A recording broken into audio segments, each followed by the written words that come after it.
Hi YouTube friends, it's Crystal from the Redhead Files, and I'm here to do a life update. I think this might actually be the longest stretch I've had in between vlogs, and I'm really sorry about that, but life has been busy, and I know I always say that. Some of you have seen that I've posted a couple videos recently of just the kids and just kind of random video footage, and I'm really just going to try to do that in between the time from now and when I can actually start vlogging again, so that way my channel doesn't completely just dry out. But also because I take a lot of video during the week and I just don't do anything with it. I don't have time to edit, so I've got this video stuff you know, piling up that I've been taking, and I just kind of want to keep it so that I can have memories of the kids growing up and what we've been doing every day and that kind of stuff. So yeah, I do video often, and I just, like I said, I don't have time to edit. I work full time, and obviously I take care of the kids whenever I'm not at work, so it just really honestly leaves very little time for me to do anything. Honestly, like, I never have time to myself, and that's part of being a mom, so I'm not like complaining about it, although sometimes I feel like as a mom we feel like we're not allowed to want that time alone, and so it makes us look bad or something, like, you know, oh, you're not supposed to have that time. But moms do need time to themselves occasionally, and I'm not saying like I need a whole day, but sometimes just having like an hour of actual alone time, an hour of just you by yourself kind of time is really all you need. And sometimes just saying that and venting it out, just getting it off your chest, makes you feel better. I don't really get alone time, which is, like I said, it's okay, it's fine. Occasionally I need it, but I will survive. Usually, I guess you could say at nighttime when the kids go down to sleep and then the baby goes to sleep, then I get my adult time. And I usually hang out in our little office / computer room with my husband Josh, and we each kind of do our own thing. We really don't have a lot. We don't do a lot together. Like, we'll watch shows together, but outside of that, we're each kind of in our own little world in the same room. Like, I'll get on the computer and Facebook or watch YouTube videos, or you know, just whatever, just having that like downtime, like that's our only time to get it. And I really, because I have to get up early and go to work, I don't have a lot of that time. I usually stay up much later than I should, just because I'm like trying to like have adult time. So, but it is cool. Like I said, my husband and I we hang out in there together, and you know, like I said, we don't always interact a lot because we're both just so drained from the day that we have our own little time, but we do watch a lot of shows together. So then we have our kind of together time, and that's whenever I drink beer. Sometimes I have a beer at nighttime. So that's that. That's why I haven't been vlogging. It's just really, really difficult to vlog. You know, I don't want to spend that hour and a half, 2 hours that I have at night just editing videos. I can't do that. So if I had like an extra hour or two during the day where I could just edit videos and then, you know, then I could probably vlog more, but I can't. I just can't. I love vlogging though. I miss it. I miss it a lot. So on to my life update. How have I been? How have the kids been? How have you been? So let me just start with, okay, obviously if you're watching my video and you've been living under a rock, I had a baby in November. I had Olivia in November, and I took 3 months maternity leave. I went back to work in February. The last week of January I went back to work. So in January the boys turned 2. They are growing so fast. As you can see from my videos, they're getting so big. They're talking a lot. They're learning so much. They do something every day that blows Josh and I's mind, like something that they'll do that we're just like, oh my God. They're so sweet. They're crazy. They fight, you know, like normal kids. They fight and steal toys from each other, but they're really sweet boys. Josh does such a great job with them. He's teaching them so many things, to be polite and helpful and just nice. You know, they're great. Olivia's fantastic. She is growing so much. She is a big girl. She probably weighs like 18 pounds now. She will be 6 months old next week. She'll be 6 months old next Monday on the 9th. And she is great. She really wants to crawl right now. She's mobile. She rolls all over the living room. She's almost completely sitting up on her own. She is breastfeeding still. You know, when I breastfed the boys, the first 2.5 months I breastfed and pumped, and I wound up giving up because it was so difficult for me. It was just so overwhelming. And so when I was pregnant with Olivia, I wanted to breastfeed, but I wasn't going to put any like big, huge, like, stresses on myself about it working and or not working. And so it actually has been amazing. She has been a great little nursling. She we have a great nursing relationship. She does great. I do great. I pump at work. I pump enough milk at home for her. It's great. It's been an awesome experience, especially since this is my last baby. It's been really great to have this really nice breastfeeding experience with her. So, and eventually we are going to kind of wean and transition over to formula. We just haven't gotten there yet. We keep saying we're going to do it and going to do it, but we just haven't, because it's so much easier to just breastfeed. So when we get there, we'll get there. But yeah, they're doing really great.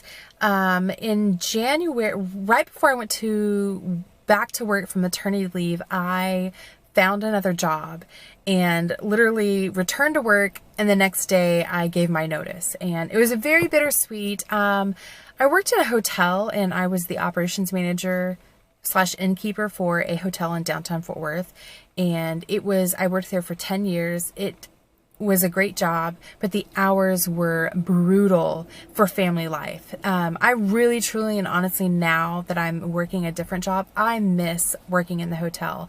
I don't miss the hours, and I don't miss my staff members calling out.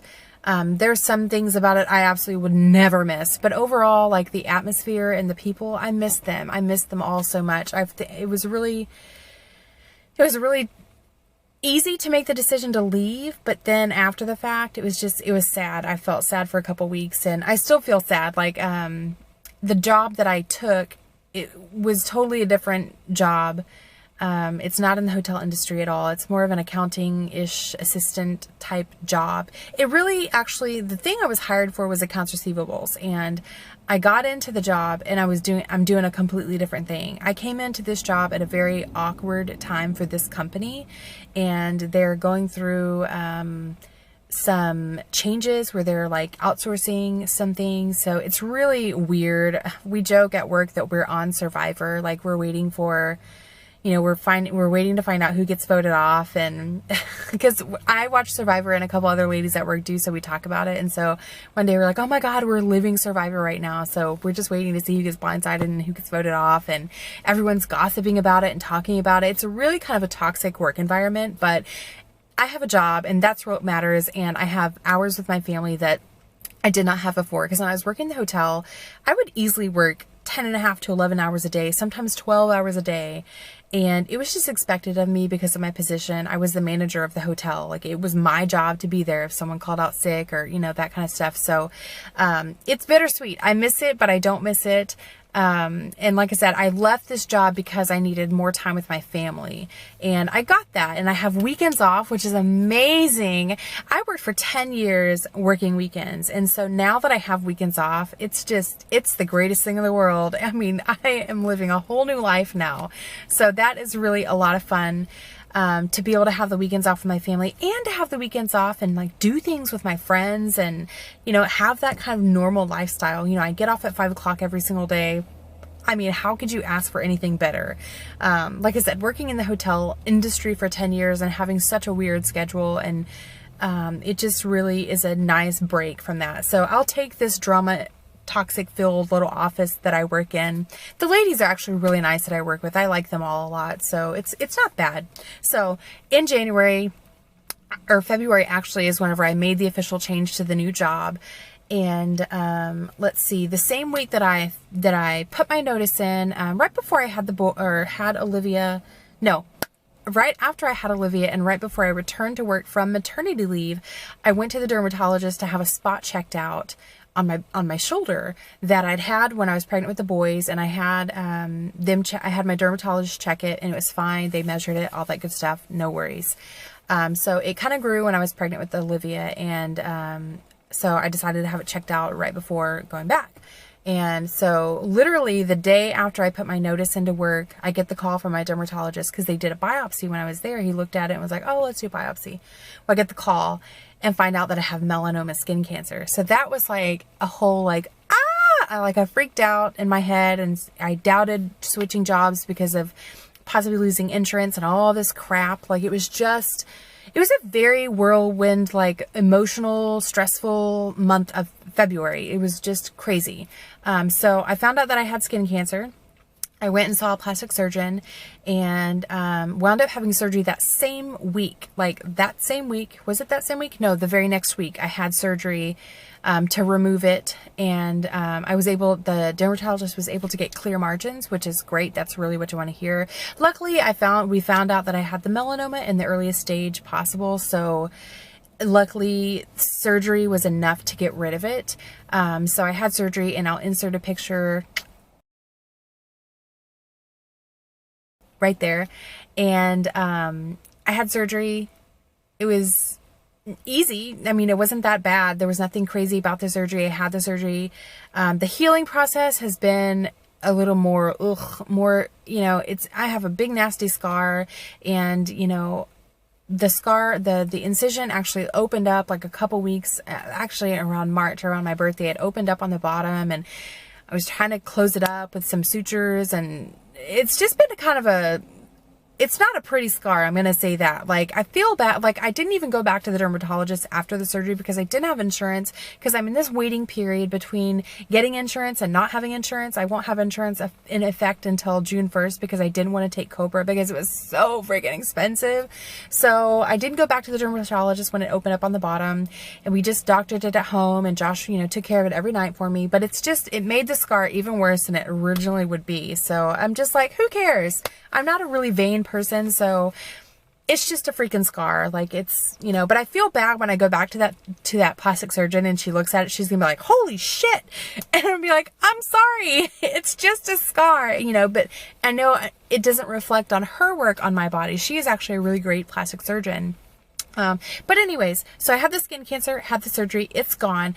I now have to see my dermatologist every 3 months for the next 3 years. And then every 6 months after that, I have to continue going. So it really scares me, honestly. It really, really, really freaks me out that I had skin cancer on my body.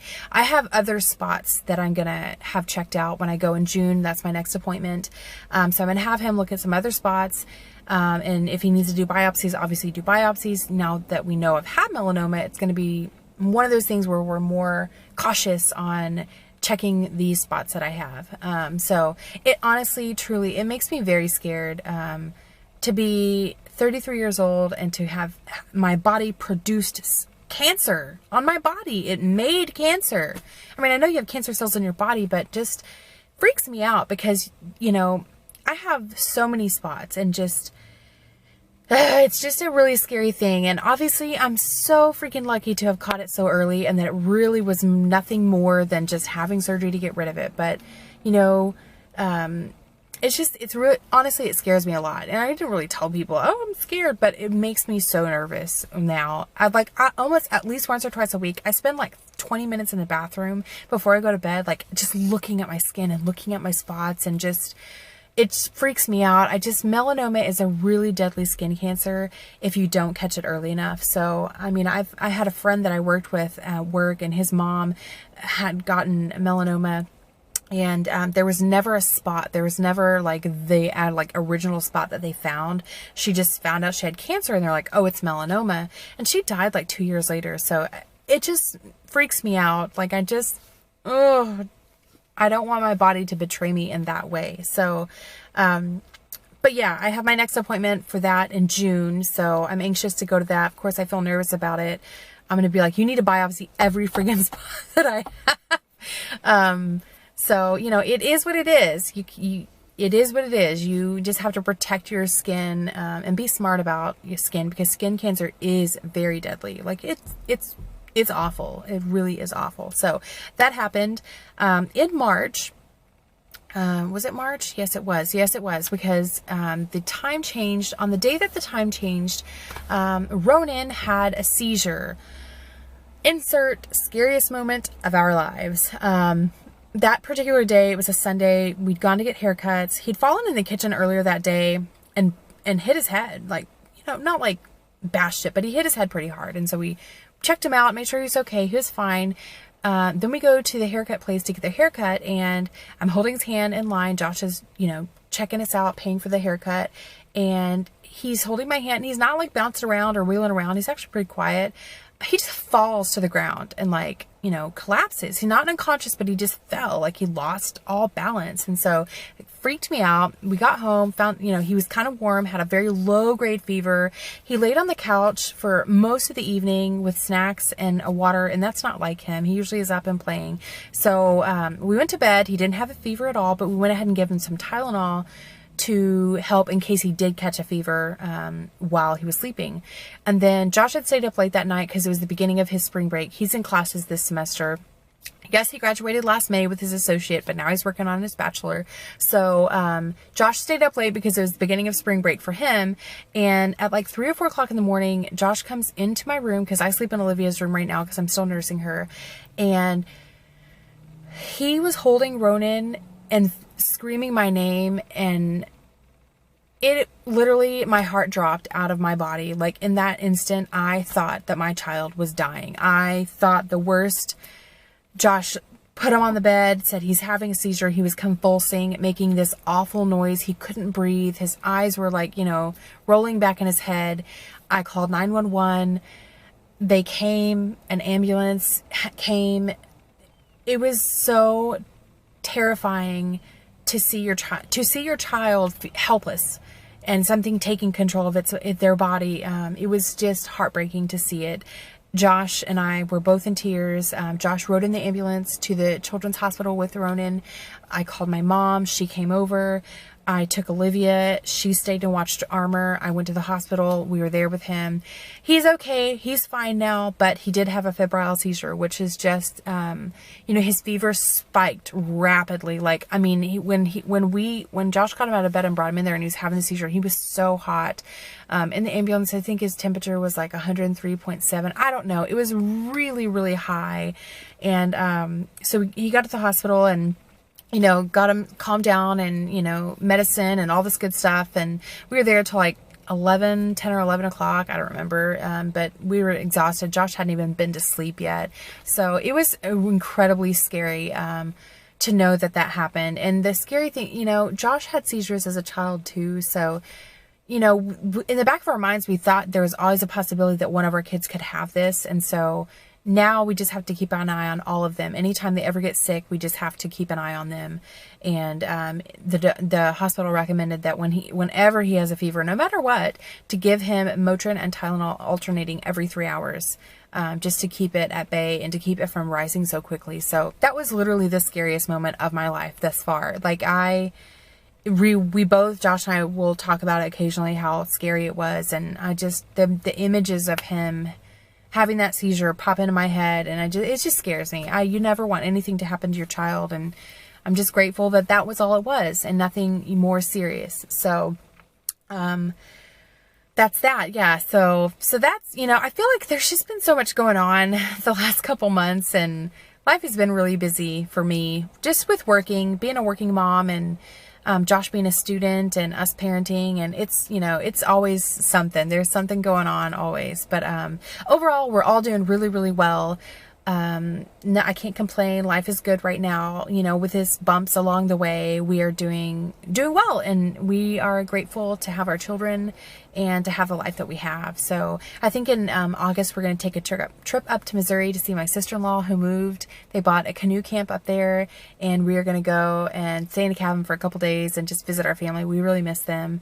I think that's pretty much it for life update. I will try to do more updates. Like I said, it's so hard. Like, I just don't have time, but I will try to do an update here and there. I'm going to continue posting like a monthly video of just footage that I've taken over the month. So if you see a little bits of life video, that's just random footage all squished together, not a real vlog, but just stuff. And it really, like I said, it's more, we have family that live in other states that watch my channel so they can see the kids, and also just a way for me to keep these memories without, you know, hoarding them all on my computer and losing the footage, you know, somewhere down the line. So that's my life update. I hope you are all doing really well.